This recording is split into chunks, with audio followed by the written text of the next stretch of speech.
السلام علیکم ورحمۃ اللہ تعالی وبرکاتہ۔ ناظرین اکرام، آج کی اس ویڈیو میں جو وظیفہ ہم آپ کو بتانے والے ہیں یہ اس کتاب کا وظیفہ ہے جس کو پڑھنا تو الگ بات ہے، جس کو چھونا تو الگ بات ہے، جس کو دیکھنے سے تمام پریشانیاں ختم ہو جاتی ہیں۔ جیسے کہ ناظرین اکرام، آپ کے گھر میں مشکلیں ہیں، اگر آپ کے گھر میں بیماریاں ہیں، آپ بیمار ہیں، آپ کے گھر والے افراد اور بیمار ہیں، یا آپ کی زندگی میں پریشانیاں بھری پڑی ہیں، یا پھر آپ کے کاروبار میں برکت نہیں ہوتی ہے،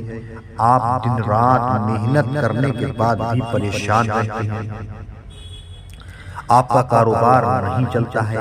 گھر میں تنگ دستی بنی رہتی ہے، غربت ختم نہیں ہوتی، تو حضرات اس وظیفے کو روزانہ فجر کی نماز کے بعد آپ حضرات کریں۔ اس کے پڑھنے کی برکت سے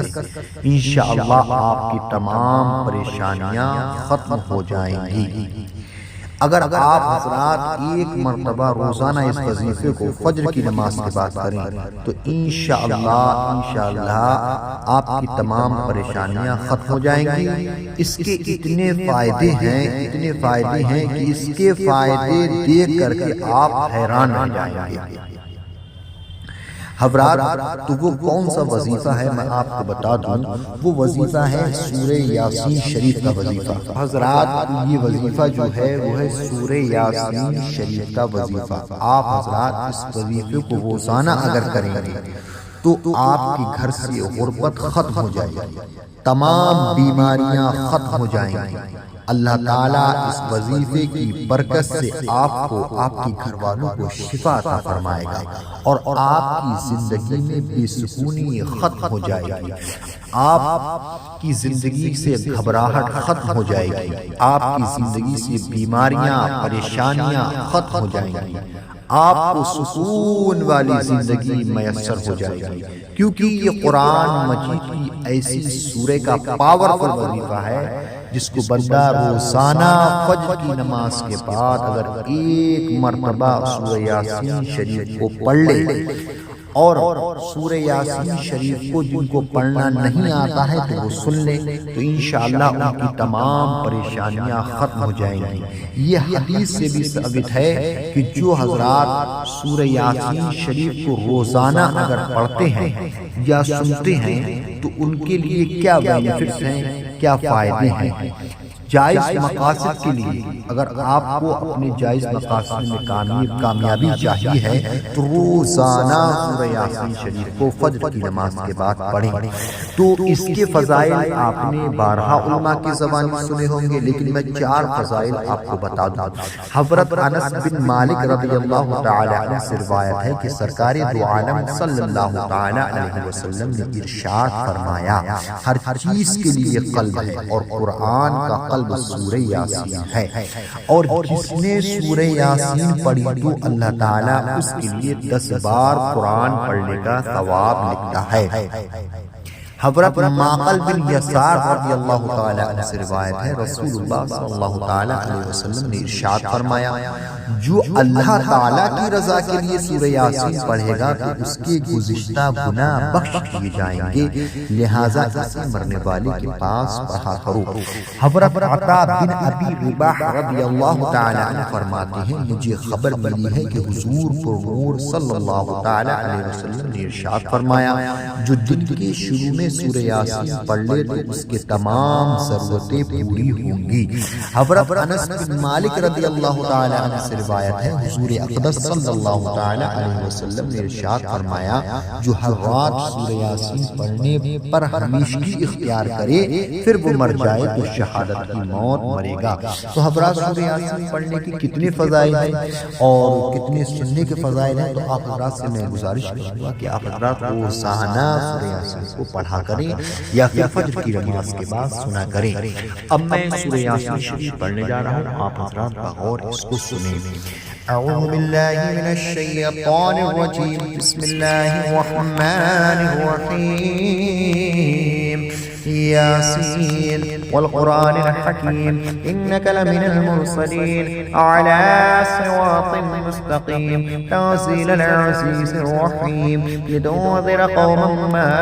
أنذر آباؤهم فهم غافلون لقد حق القول على أكثرهم فهم لا يؤمنون إنا جعلنا في أعناقهم أغلالا فهي إلى الأذقان فهم مقمحون وجعلنا من بين أيديهم صدا ومن خلفهم صدا فغشيناهم فهم لا يبصرون وسواء عليهم أنذرتهم أم لم تنذرهم لا يؤمنون إنما تنذر من اتبع الذكر وخشي الرحمن بالغيب فبشره بمغفرة وأجر كريم إنا نحن نحيي الموتى ونكتب ما قدموا وآثارهم وكل شيء أحصيناه في إمام مبين واضرب لهم مثلا أصحاب القرية إذ جاءها المرسلون إذ أرسلنا إليهم اثنين فكذبوهما فعززنا بثالث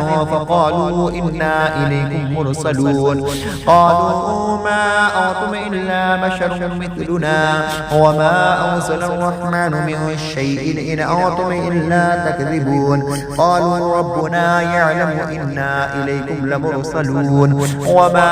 علينا إلا البلاغ المبين قالوا إنا تطيرنا بكم لئن لم تعتهوا لنرجمنكم وليمسنكم منا عذاب أليم قالوا طائركم معكم أين ذكرتم بل أنتم قوم مسرفون وجاء من أقصى المدينة رجل يسعى قال يا قوم اتبعوا المرسلين اتبعوا من لا يسألكم أجرا وهم مهتدون وما لي لا أعبد الذي فطرني وإليه ترجعون أأتخذ من دونه آلهة إن يردني الرحمن بضر لا تغني عني شفاعتهم شيئا ولا ينقذون إني إذا لفي ضلال مبين إني آمنت بربكم فاسمعون قيل ادخل الجنة قال يا ليت قومي يعلمون بما غفر لي ربي وجعلني من المكرمين وما أرسلنا على قومه من بعده من وجود من السماء وما كنا مرسلين إن كانت إلا صيحة واحدة فإذا هم خامدون يا حسرة على العباد ما يأتيهم من رسول إلا كانوا به يستهزئون ألم يروا كما هلكنا قبلهم من القرون أنهم إليهم لا يرجعون وإن كل لما جميع لدينا محضرون وآية لهم الأرض الميتة وحييناها وأخرجنا منها فمنه يأكلون وجعلنا فيها جنات من نخيل وأعناب وفجرنا فيها من العيون ليأكلوا من ثمره وما عملته أيديهم أفلا يشكرون سبحان الذي خلق الأزواج كلها مما تنبت الأرض ومن أنفسهم ومما لا يعلمون وآية لهم الليل نسلخ منه النهار فإذا هم مظلمون والشمس تجري لمستقر لها ذلك تقدير العزيز العليم والقمر قدرناه منازل حتى عاد كالعرجون القديم لا الشمس ينبغي لها أن تدرك القمر ولا الليل سابق النهار وكل في فلك يسبحون وآية لهم أن حملنا ذريتهم في الفلك المشحون وخلقنا لهم من مثله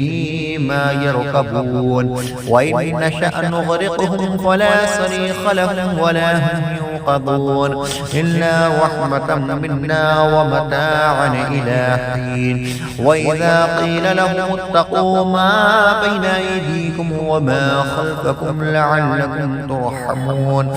وما تأتيهم من آية من آيات ربهم إلا كانوا عنها معرضين وإذا قيل لهم أنفقوا مما رزقكم الله قال الذين كفروا للذين آمنوا ونطعم من لو يشاء الله وطعمه إن أنتم إلا في ضلال مبين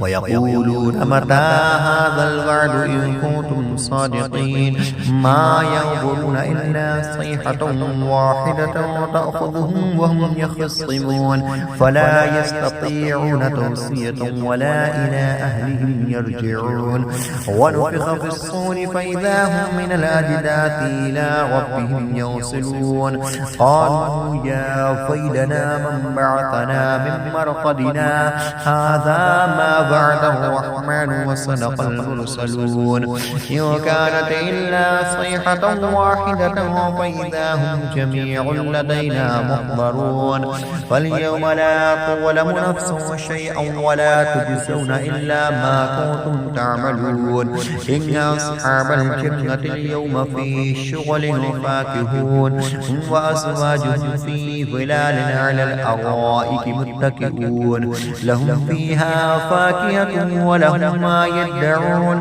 سلام قولا من رب رحيم وامتازوا اليوم أيها المجرمون ألم أعهد إليكم يا بني آدم ألا تعبدوا الشيطان إنه لكم عدو مبين وأن اعبدوني هذا صراط مستقيم ولقد أضل منكم جبلا وكثيرا فلم تكونوا تعقلون هذه جهنم التي كنتم توعدون اصلوها اليوم بما كنتم تكفرون اليوم نختم على أفواههم وتكلمنا أيديهم وتشهد أرجلهم بما كانوا يكسبون ولو نشاء لطمسنا على أعينهم فاستبقوا الصراط فأنى يبصرون ولو نشاء لمسخناهم على مكانتهم فما استطاعوا مضيا ولا يرجعون ومن نعمره ننكسه في الخلق فلا يعقلون فما علمناه الشعر وما ينبغي له إن هو إلا ذكر وقرآن مبين لينذر ما كان حيا ويحق القول على الكافرين أفلم يروا أنا خلقنا لهم مما عملت أيدينا أنعاما فهم لها مالكون وذللناها لهم فمنها ركوبهم ومنها يأكلون ولهم فيها منافع ومشارب أفلا يشكرون واتخذوا من دون الله آلهة لعلهم ينصرون لا يستطيعون نصرهم وهم لهم جند محضرون فلا يحزنك قولهم إنا نعلم ما يسرون وما يعلنون أفلم ير الإنسان أنا خلقناه من نطفة فإذا هو خصيم مبين وضرب لنا مثلا ونسي خلقه قال من يحيي العظام وهي رميم قل يحييها الذي أنشأها أول مرة وهو بكل خلق عليم الذي جعل لكم من الشجر الأخضر نارا فإذا أنتم منه توقدون أوليس الذي خلق السماوات والأرض بقادر على أن يخلق مثلهم بلى وهو الخلاق العليم